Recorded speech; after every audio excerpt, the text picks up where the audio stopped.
মাঝরাতে ঈশান তার ঘুম ভেঙে গেল। ঘড়িতে তখন 2টা 13। বাইরের নীরবতা কেমন যেন অচেনা ঠেকছে আজ। হঠাৎ করেই একটা গিটারের টুংটাং আওয়াজ ভেসে এলো। অন্ধকার ঘরের নিস্তব্ধতার মাঝে এই শব্দটা ঠিক যেন জাদুর মতো বাজলো তার কোণে।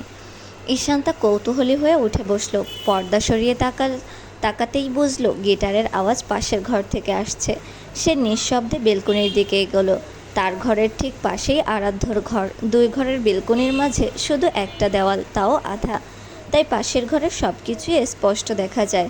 ঈশান তা বেলকনিতে এসে দেখল আরাধ্যা বসে আছে নিজের বেলকনির এক কোণে, হাতে গিটার, ঠোঁটে গান। চলো বলে ফেলি কত কথা কলি, জন্মেছে বলতে তোমায়, তোমাকে চাই। আরাধ্যর ঘরের লাইট জ্বলছে, সেই আলো এসে পড়ছে বেলকনির ওপর, তাই তাকে দেখতে কোনো অসুবিধা হচ্ছে না। Brown T shirt, grey trouser, চুলগুলো হালকা এলোমেলো, গিটারের স্ট্রিংয়ে আঙুলের চলাচল, চোখে এক ধরনের শূন্যতা, আর ঠোঁটে গানের সুর। সব মিলিয়ে আরাধ্য যেন কোনো সিনেমার নায়ক হয়ে উঠেছে সেই মুহূর্তে। ঈশান্তা নিজের অজান্তেই মুগ্ধ হয়ে তাকিয়ে রইল। তার চোখ কিছুতেই সরছে না। আরাধ্যর গান আগে শোনেনি ঈশান্তা, সবসময় এড়িয়ে গেছে। ঈশান্তা কখনোই চায়নি আরাধ্যর ছায়াও ওর আশেপাশে থাকুক, কিন্তু আজ সব ভুলে গেল ঈশান্তা। আলোতে ভেসে থাকা সেই ছেলেটা যে তার অগোচরে এত গভীর সুরে গান গাইতে পারে, সেই আরাধ্যকে যেন সে নতুন করে আবিষ্কার করলো।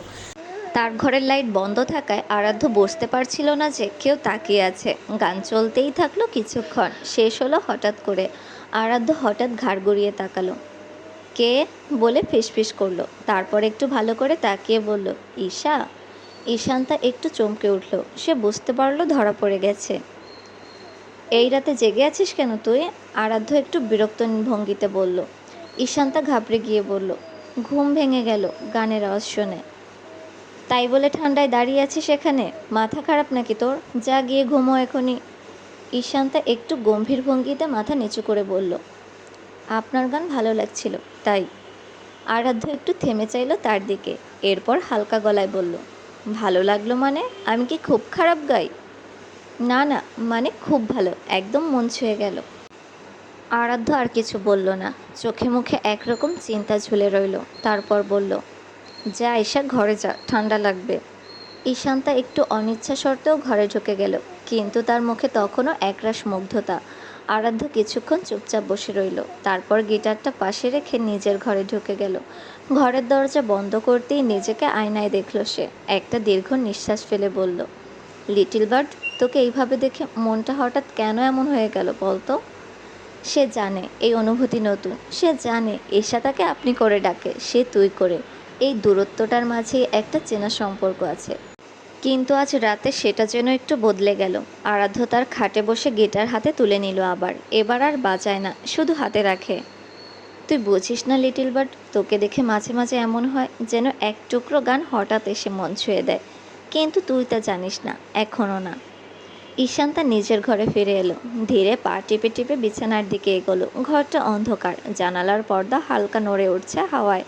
সে বিছানায় বসে পড়ল, ঠিক যেন শরীরটা ভারী হয়ে গেছে। ভিলেন, ফিসফিস করে বলল সে। এই একটা শব্দেই যেন তার আরাধ্যর জন্য সব অনুভূতি লুকিয়ে থাকে। আরাধ্য তার জীবনে এমন একজন যাকে সে অপছন্দ করে, তা প্রায়ই বলে, কিন্তু আরাধ্য বাড়িতে আসার পর থেকেই কেন যেন চোখ দুটো বারবার সেই মানুষটার দিকেই চলে যায়। আজ রাতের গানটা যেন একেবারে তার ভেতরের কিছু টেনে বের করে আনলো। ঠিক তখনই তার পায়ের কাছে এসে মিউ মিউ করে উঠল ছোট্ট কিটি। সাদা রঙের নরম তুলোর মতো বিড়ালটা ওর অনেক দিনের সঙ্গী। ঈশান্তা কিটিকে কোলে তুলে নিল।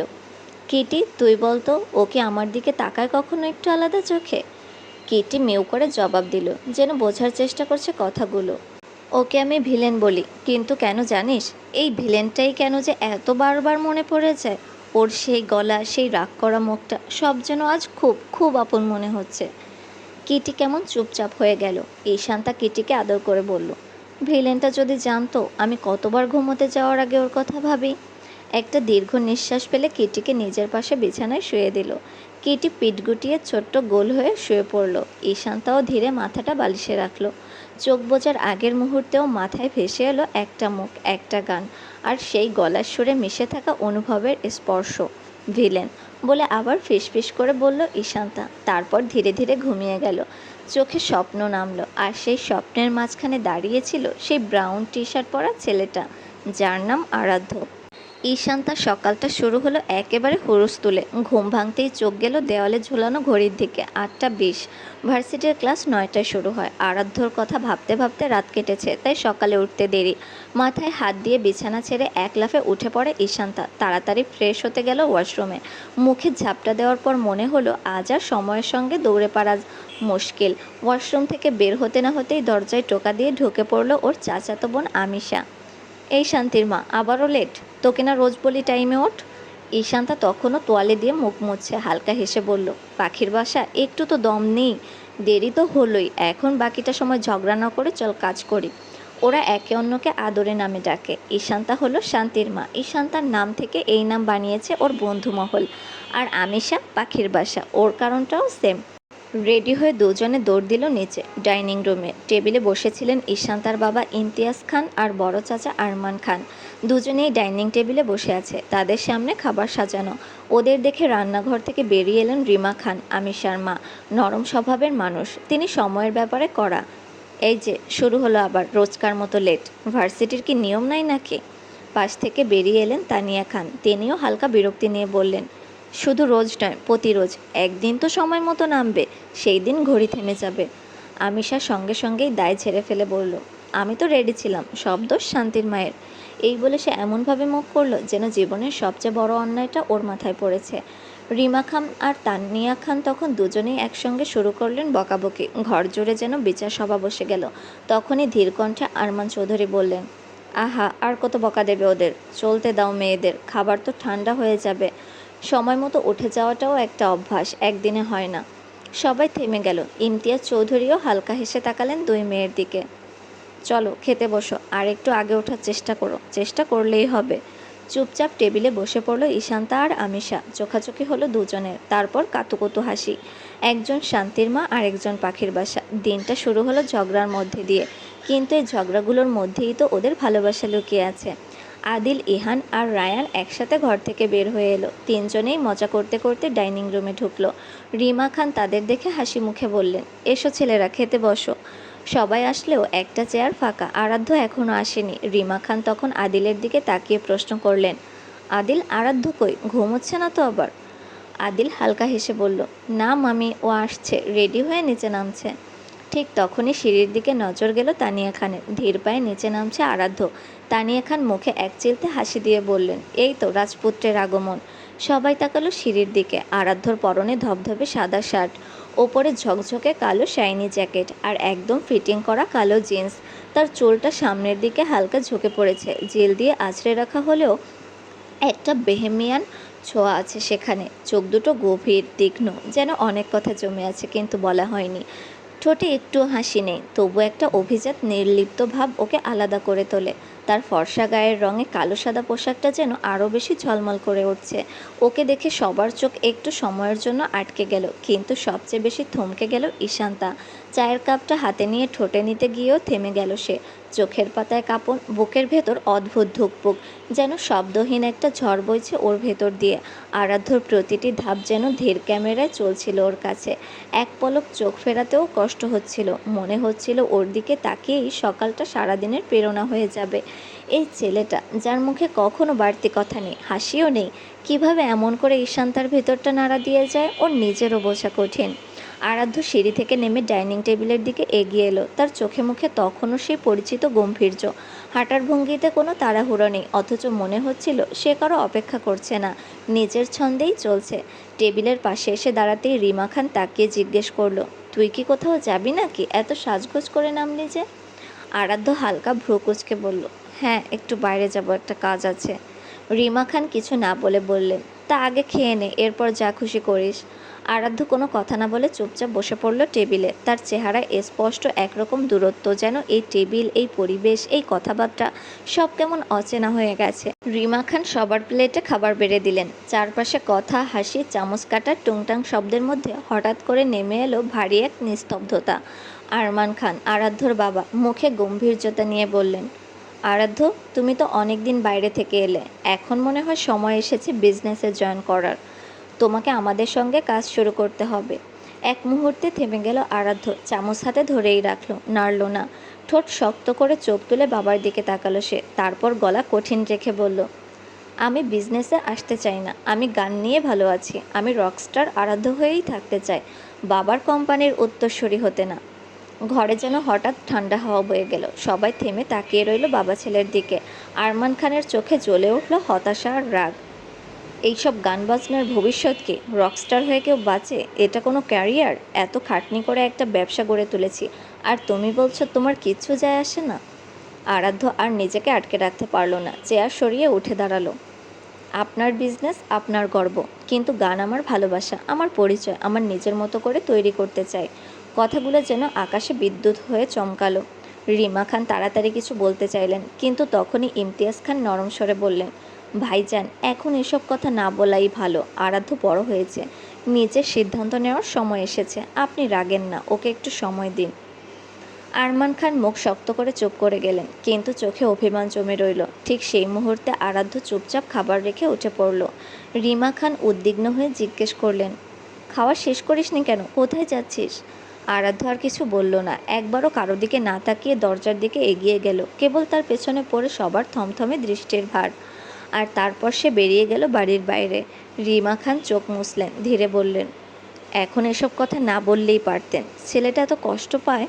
আরমান খান নীরব, চোখে ক্লান্তি, যেন তিনিও জানেন আজ যে কথা বললেন তাতে ক্ষত তৈরি হয়ে গেছে। এই পুরো দৃশ্যটা দেখে ঈশান তার বুকটা মোচড় দিয়ে উঠল, মনে মনে বলল, বড় অব্বু আরাধ্য ভাইকে আজ এমন না বললেও পারতেন। ভিলেনটা আবার রেগে গেল, তার মুখের হাসি মুছে গেল, মন খারাপ হয়ে গেল একদম। সে জানে আরাধ্য কিছু বলার মানুষ না, কিন্তু ভেতরে সে কেমন ঝড় বয়ে বেড়ায়। তাই ঈশান্তা দিনের পর দিন দেখেছে, নীরবে ভালোবেসেছে।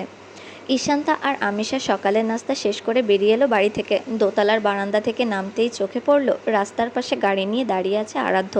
ওকে দেখে দুজনেই থমকে দাঁড়ালো। আরাধ্য কড়া গলায় বলে উঠল, সঙ্গের মতো দাঁড়িয়ে আছিস কেন? গাড়িতে ওঠ। আমিষা একটু অবাক হয়ে বলল, তুমি না বলছিলে কোথাও যাচ্ছ আজ, তাহলে এখানে? আরাধ্য একগাল হালকা বিরক্ত মুখ করে বলল, তোদের ভার্সিটিতে নামিয়ে দিয়ে তারপর যাব নিজের কাজে, এখন ওঠ, দেরি হচ্ছে। ওদের দুজনেই তখন গাড়ির পেছনের দরজা খুলে উঠতে যাচ্ছিল।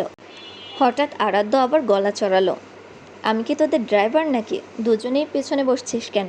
ঈশা, তুই সামনে আয়। এই কথা শুনে ঈশান তার ভেতরটা কেমন করে উঠল। মুখে কিছু না বললেও ওর মনে ছোট্ট এক খুশির ঢেউ ছুঁয়ে গেল। ও তো এটাই চেয়েছিল, আরাধ্যর একটু আলাদা মনোযোগ। চুপচাপ সামনে গিয়ে বসলো। আরাধ্য একবার চেয়ে দেখলো ওর দিকে, চোখে অদ্ভুত এক শীতল দৃঢ়তা। তারপর গাড়ি চালিয়ে দিল। গাড়ি চলতে চলতে চারপাশে শহরের ব্যস্ততা ছড়িয়ে পড়ল, কিন্তু গাড়ির ভেতরে যেন এক অদৃশ্য নিস্তব্ধতা। কেউ কিছু বলছে না, অথচ ঈশান তার মনে মনে যেন হাজার কথা বেজে চলেছে। আরাধ্যর কাছাকাছি থাকার এই মুহূর্তটুকু যেন ওর নিজের মতো করে জমিয়ে রাখতে চাইছে।